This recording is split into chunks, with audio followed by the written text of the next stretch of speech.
Pemirsa, dalam ilustrasi penawaran asuransi jiwa, kita pastinya akan disodorkan oleh jumlah uang pertanggungan yang akan ditanggung ataupun di-cover oleh perusahaan asuransi. Nah, bagaimanakah cara menghitungnya? Bersama saya Chandra Dewi, kita akan membahasnya tentunya dalam Cerdas 5 Menit. Dan di studio Metro Manulife saat ini saya telah ditemani oleh Bapak Muhammad Irsan, Head of Training and Development dari Manulife Indonesia. Selamat pagi Pak Irsan. Pagi Chandra. Pak Irsan, ini biasa ya dalam ilustrasi asuransi, biasa ditawarkan angka uang pertanggungan dan juga jumlah premi yang harus dibayarkan dengan uang pertanggungan tertentu. Itu ya Pak ya. Bagaimana menghitung uang pertanggungan yang benar? Banyak sekali metode untuk menghitung uang pertanggungan yang benar, tapi saya kasih ilustrasi yang sederhana saja. Intinya gini, uang pertanggungan itu adalah dana yang apabila kejadian yang mendesak, misalnya meninggal si pencari nafkah utama keluarga atau sebagai kepala keluarga atau suami ya, atau siapapun lah sebagai orang yang menjadi tertanggung di polis asuransi itu, nilai ekonomisnya bisa digantikan oleh uang pertanggungan tadi. Misalnya pencari nafkah utama keluarga yang tiap bulan membawa pulang income sejumlah tertentu, pada saat pencari nafkah itu meninggal maka income itu sudah tidak ada lagi.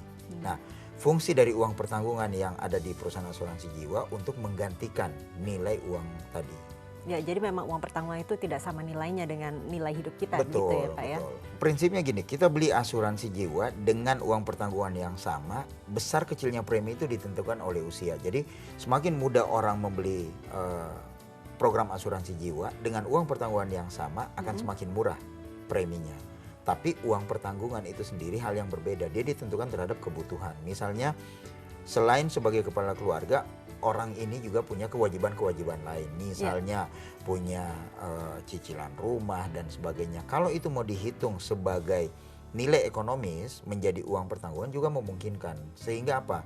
Pada saat meninggal dia tidak memberikan beban buat keluarganya. Karena jangan sampai pada saat meninggal keluarganya sudah kehilangan dia sebagai kepala keluarga, tapi juga keluarganya terbebani dengan hutang atau cicilan yang belum terbayarkan karena orangnya sudah meninggal.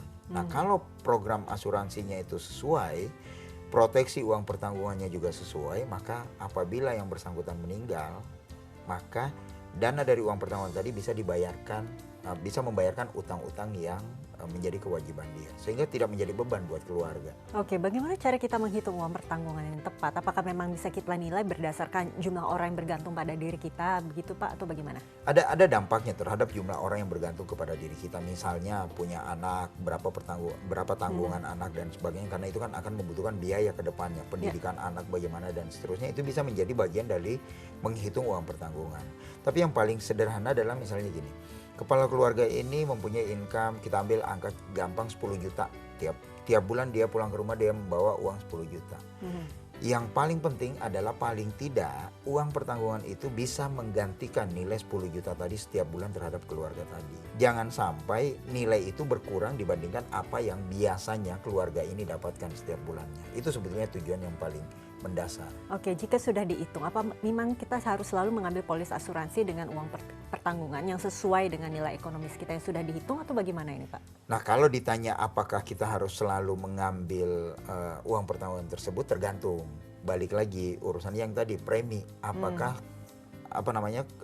kemampuan saya sudah sesuai atau tidak. Karena kalau ternyata begitu dihitung secara nilai ekonomis, orang ini nilainya besar sekali misalnya sampai di 5 miliar. Tapi kemampuan membayar premi dia hanya misalnya 1 miliar. Ya, dia jangan memaksakan untuk langsung membayarkan yang uang pertanggungan 5 miliar. Karena nanti akan tidak mencukupi. Dana lain yang menjadi dana sehari-hari itu akan tergerus hanya untuk membayarkan ini. Jadi kita bisa membangun pelan-pelan.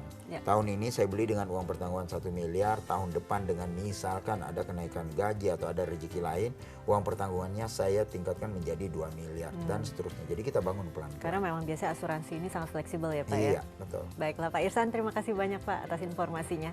Dan pemirsa, demikianlah Cerdas 5 Menit, Cerdas Finansial untuk episode kali ini. Saya Chandra Dewi, terima kasih dan sampai jumpa. Dipersembahkan oleh